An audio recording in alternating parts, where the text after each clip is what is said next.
Une première constatation quand même, c'est que le bloc gouvernemental est tellement défait qu'il en arrive à voter contre le budget qu'il a présenté à l'Assemblée. Moi, je viens de le souligner. Mais largement remanié.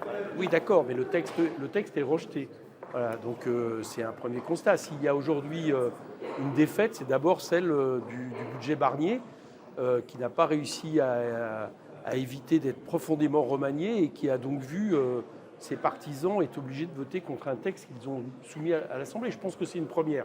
En tout cas, ça doit être une des premières. Donc la première défaite, elle vient de là.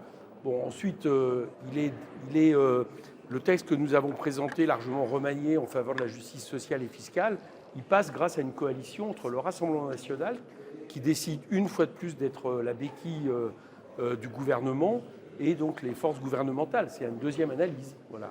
Et donc s'il y a une opposition dans ce pays à la politique du gouvernement, c'est bien celle du Nouveau Populaire. Et la troisième chose... Comment ? C'est pas votre échec à vous ? Non, parce que nous voulions faire une démonstration. On savait très bien qu'à la fin, de toute façon, si on arrivait à transformer le texte, là, au moment où on se parle, dans cette première étape, cette première lecture, on savait que le texte allait être battu par cette coalition. C'était l'analyse politique. Mais ce qu'on voulait montrer, c'est que nous avions des majorités disponibles, hors enjeu politicien, pour pouvoir transformer ce texte et notamment prouver une chose. Le problème en France, c'est parce qu'il y a un manque de recettes. Dès lors que vous mettez des recettes, on en a mis 75 milliards nouvelles, du côté du NFP en tout cas, porté par le NFP, eh bien on a réduit en même temps les déficits, en dessous de 3%. Donc voilà, c'était une démonstration qu'on voulait faire, elle a été pleinement réussie. Et de ce point de vue-là, j'allais dire que le premier round, là c'est un peu un round d'observation avant que ça parte au Sénat, on l'a largement gagné.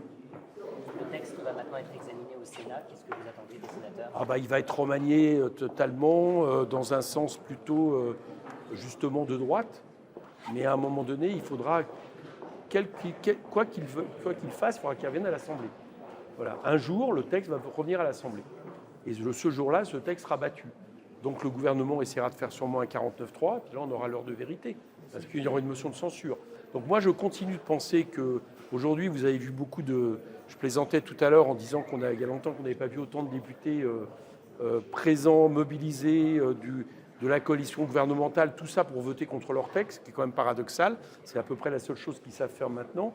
Je pense que tous les débats ont montré qu'ils étaient en réalité démobilisés et que je pense qu'un gouvernement ne peut pas tenir sur un socle qui est aussi fragile, aussi divisé, aussi fissuré.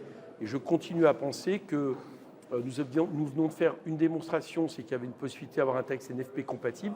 Nous en ferons bientôt une autre qui sera de battre ce gouvernement et son budget.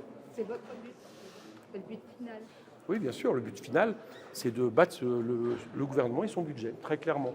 Tout simplement parce qu'on estime qu'il est mauvais pour les Français et qu'en réalité, il ne correspond pas au choix souverain qui s'est exprimé en juillet dernier. Donc très clairement, nous abordons cette bataille budgétaire dans l'objectif de battre le gouvernement et M. Macron.